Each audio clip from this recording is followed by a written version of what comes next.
Hey guys, so I want to start documenting the whole process of me starting a business. Now, it's been a long overdue video actually, and I just decided why not? Why not get started now? So here I am. Quick note, I don't have any background in creating videos either. So if I sound a little incoherent, please bear with me. As you can see, I'm actually looking at my own picture instead of the camera when talking. You can tell from that how experienced I am in making videos. Anyway, first of all, I am a software engineer and I used to have a regular 9 to 5 job. Initially, I used to go to the office, but then I figured out how to find remote jobs and work from home, well, pretend to work from home and things like that.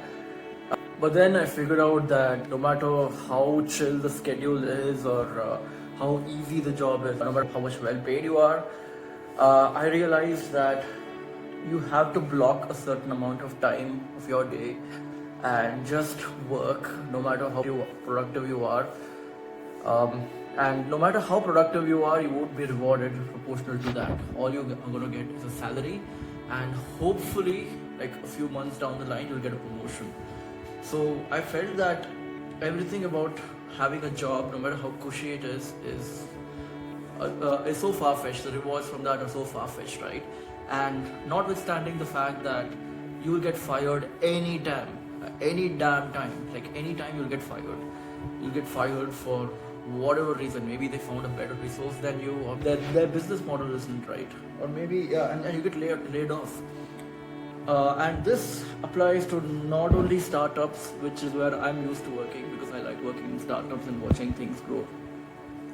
But it's been happening all over the world in some of the biggest companies, Google, Facebook, Meta, Amazon. Every one of these companies have been laying off people, and not only that, they don't just lay off people who are performing poorly. They lay off absolutely anyone. Now, I do understand that you have to be on the good books of the corporates or the executives in order to stay safe from these, but come on, I mean, it's like too much work for too little gain, right? You work so hard to please your bosses and just be a schmoozer at work, and the best you get is stay in a job that you hate. So I realized that leaving my job and starting my own business is something that's inevitable. I have to do it at some point or the other. Now I'm going to come to what happened after I got fired. For the first 1 month, I was just at home doing absolutely nothing. I was not even applying for new jobs. Now again, a little bit of background on that. I've been investing in crypto the last 10 plus years. So because of that, I have a decent amount of gain. And yeah, since I have a decent amount of gain, I'm pretty happy, and like I have a little bit of a runway to work off of. I don't have to rely on a monthly income. So this runway I have is gonna probably last for a few years.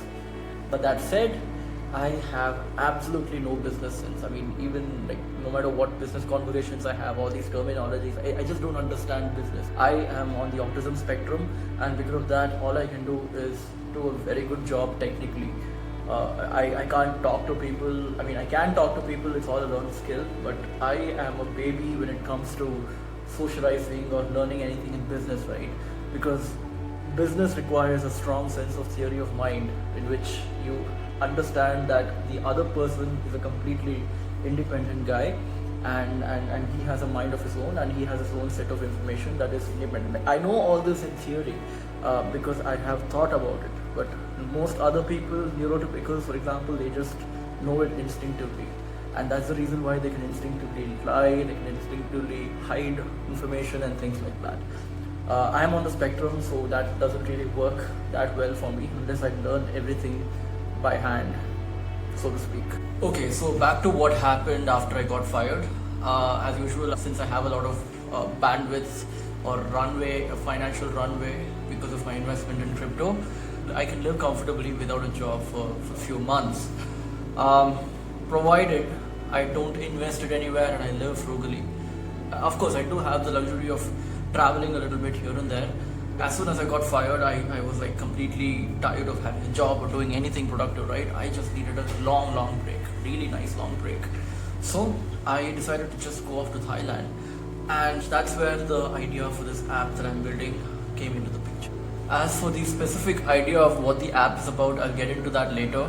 But all I want you to know is that I started building this app while on vacation in Thailand. But at that time, it was like a very, very primitive thing. It didn't have anything in it. I mean, it was just a purely functional app. It didn't have authentication. It didn't have a payment gateway, anything like that, or even a landing page for that matter. And I was terrified about building all of these because I was a front-end developer and I have no idea about the backend. I never learned anything about the backend. I just found everything about it so overwhelming. The clusters, the schemas, the models, I mean, all these terms, right? It's so fucking overwhelming, and I just decided to stick with front-end all of my career. And it kind of bit me in the back because now it was inevitable, right? I have to start doing all of this. So thankfully, since I'm a developer and I know how to look at the docs and get things done, or maybe even copy paste others' code, I was able to get started. Now, speaking of which, I used a template called Shipfast by another solopreneur who's quite famous on YouTube. His name is Mark Liu, and he has a product called Shipfast.